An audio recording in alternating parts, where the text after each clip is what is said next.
Dabar grįšim prie politikos. Noriu aš užduoti klausimą, kodėl jūs atsiskyrėt nuo Lietuvos laisvės lygos kažkada, tai jūs buvot narys. Dabar va, čia rašo jūsų oponentai rašo. Po kiek laiko dėl vidinių konfliktų nuo jos atskyla populistinė, anarchistinė Lietuvos laisvės sąjunga, personalinė buvusio LL Kauno skyriaus vadovo Vytauto Šustausko partija.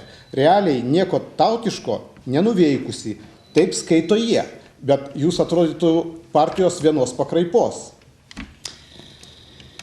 Aš ilgą laiką buvau ištikimas Terlecko kareivis, bet kareivis viską, sakant, buvom ištikimi, tikrai daug padarėm, mes, ką Terleckas sakydavo, tą darydavom, esam ir Petku, jeigu žinot Viktorą, viską buvo paprašyta, kad mes per suvažiavimą neišrinktų jie politinių kalių pirmininkų, sumuštumėm tiesiai ant scenos buvo ir baigėsi tas suvažiavimas. Vykdėm, bet mes žiūrėjom, kad labai Terleckas kažkieno tai valdomas yra. Kad aš jam pradėjau įtikinėti, kad Landsbergis toks pat komunistas dėstys politinę ekonomiką ir kad neaišku jo dar biografija, tik nebus agentas dvigubas. Viską jo amžinatelis tėvas sveikinimus rašė Hitleriui, nebuvo išrinktas, sovietai grąžino pastatą, pasirodė pirmas mano straipsnis ant Žemkalnio ir po šiandieną Landsbergis negali atleisti. O Terleckas buvo taip, aš buvau prie jo taip arti, kad aš visą žinau tas paslaptis ir ypač tą atsiskyrimą paskatino, tai sausio 13 įvykiai, kada jis iš baimės pabėgo ir paskui per pučą 91 metų irgi, kad aš tiesiog norėdams įsaugoti organizaciją, kada Gaublio klube susirinko ir uždavė klausimą, kur buvo Terleckas, aš norėdams, kad Laisvės lyga išliktų, sakau, Terleckui mes neleidom ateiti į Seimą, kadangi turintis didžiausią patirtį ruošiais pogrindžiui, nes jeigu bus užimtas Seimas, viską tai salė ovacijom sutiko tą mano atsakymą, viską tai Terleckas parvažiavom, dar tada gyveno senam name, būto nebuvau dar gavęs, tai jis apkabino mane, Vytai, tu išgelbėjai Laisvės lygą, bet man jau toliau eiti taip aklai vykdyti, mačiau, kai jis vykdo užsakymus. Ir kada tekdavo, buvo sudarytas Landsbergis, Uoka, Terleckas, trikampis. Landsbergiui nepavaldus, kažkuo neįtikę ministrai ir viską, taip pat duodavo Uokai nurodymą tikrinti.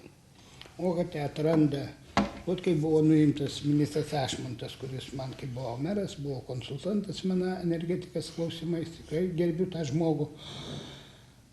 Ir taip pat Uoka tikrina, randa vagoną ant kitų bėgių. Ir taip pat įsikviečia Terlecką, pasako, kad čia atseit pavogti norėjo, viską. Terleckas negalėjo nueiti, nuėjo aš, jis pasiuntė mane, aš paimu tos iš Uokos popierius, skaitau, kad vienu žodžiu čia Ašmontas jau norėjo vagoną pavogti.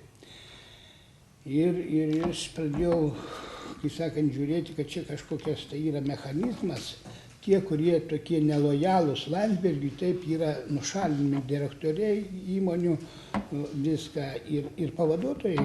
Prisimenat, kada sukilo pavaduotojai prieš Uoką. Į mane kreipėsi ir jie daug archyve yra medžiagos, kur perdavė, sako, kur milijonai vagiami, savi Uoka neduoda. Jis būdavo kiekvienas pavaduotojas gauna kokį skundą ir tikrina, paskui Uokas surinko iš visų, jis nustatydavo, ten važiuoja, viską be jo negalėdavo pavaduotojai spręsti. Užtat jie ir buvo tada, prisimenat, sukilę. Ir kur degtukų dėžutė pavogiama, važiuok tikrink. Ir vienu žodžiu, aš tą Ašmontui kaip papasakojau, Ašmontas sako, nejaugi ministras, gal ir norėjai pavogti, sako, bet nejaugi ministras vagonus kabinėja stoty. tą ešeloną, juk ne ministras stovės ir nežiūrės.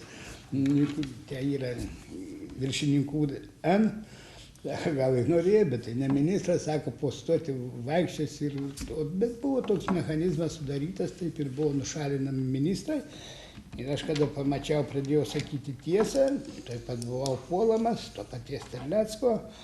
Jis daug rašė apie mane, kad aš buvau įviliojęs jį pas Jankų, kad nušauti norėjo, tai visą tą istoriją žinau, ten nieks nenorėjo nušauti.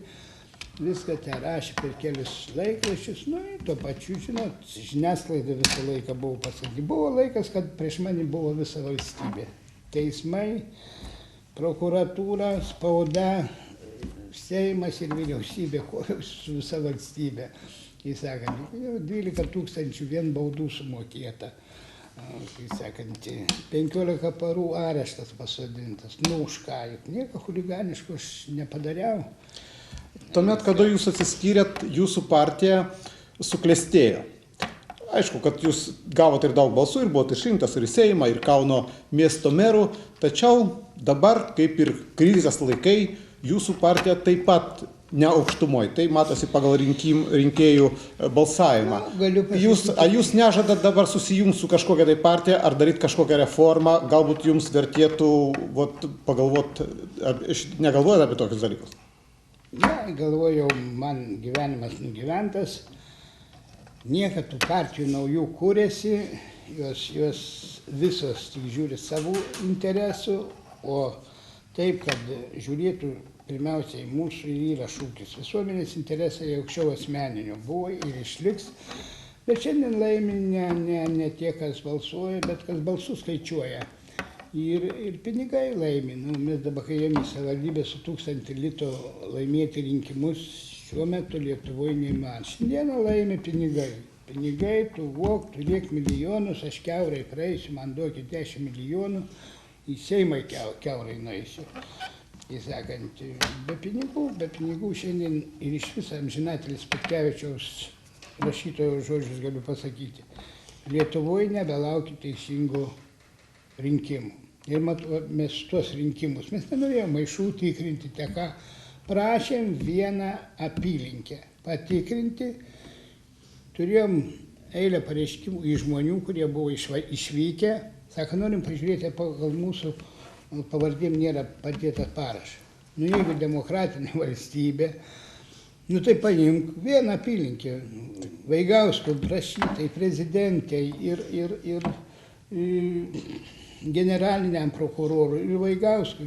Nu, neduoda, mes atvažiuojam su sąrašu, tie, kurie išvykę 16 žmonių į Londoną, Zalnabojščikai, kurie nebuvo, jie patys atėjo paprašyti. Norim pažiūrėti, ar po mūsų pavardėm, kada gauni biuletenį, nėra parašo padėto. Neduoda. Nu tai reiškia bijo, nes dabar pusė Lietuvos išvažiavę, Kaune 273 000 rinkėjų tik. Kad ten iš vis tie gyventojai, kažin Kaune ir bėra. Ir čia vien rinkėjų, atmeskim dar iki 18 metų, tai skaitis Kaune daugiau gyventojų negu buvo sovietiniais laikais. Nu ir jeigu bijo, taip jeigu nepūti į alkotesterį policininkui, jis tave užskaito girtų. Taip yra. Tai, kad nebūtų tų abejonių, ką tu jis, pavyzdžiui, demokratiniai valstybėje, teikit, prašau, pasižiūrėkit tą biuletenį, parašą nėra, aš Vaigauskui sakau, paspaučiam ranką, atsiprašom. Jis mane pradėjo gąsdinti baudžiamąją bylą, Vaigauskas.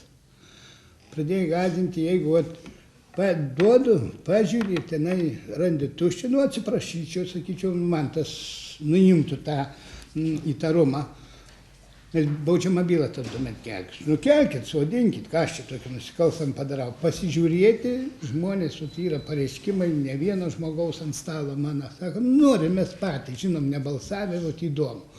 Jeigu neleidžiate, kažkas yra įdomu šiandien Lietuvoje. Ir kada kalba apie demokratinius, nedemokratinius rinkimus Baltarusijoje, taip norisi visiems užčiaupti dantis. Oi, ten muša viską. Bet kas pirmieji sušaudė tautą? Lietuviai pirmieji. Baltarusiai davėte per užpakalį su bananu, bet paleisti į žmonės kulkos nebuvo. Lietuviai pirmoji ES valstybė, kur sušaudė savo tautą. vis tiek buvo ir kelienas sužeistas, kitam akis neteko ar ką. Patys pirmieji padaro, paskui kiša, o tas mane ir labai netenkina, kad lenda į kitos valstybės, kai sakant, nori mokyti kitą valstybę, demokratijos, kad pas mus nėra demokratijos, jos nebuvo iš viso, o teisinės valstybės, nuo pat nepriklausomybės, net užuomazgos apie teisinę valstybę nebuvo. Jos nebuvo ir nebus.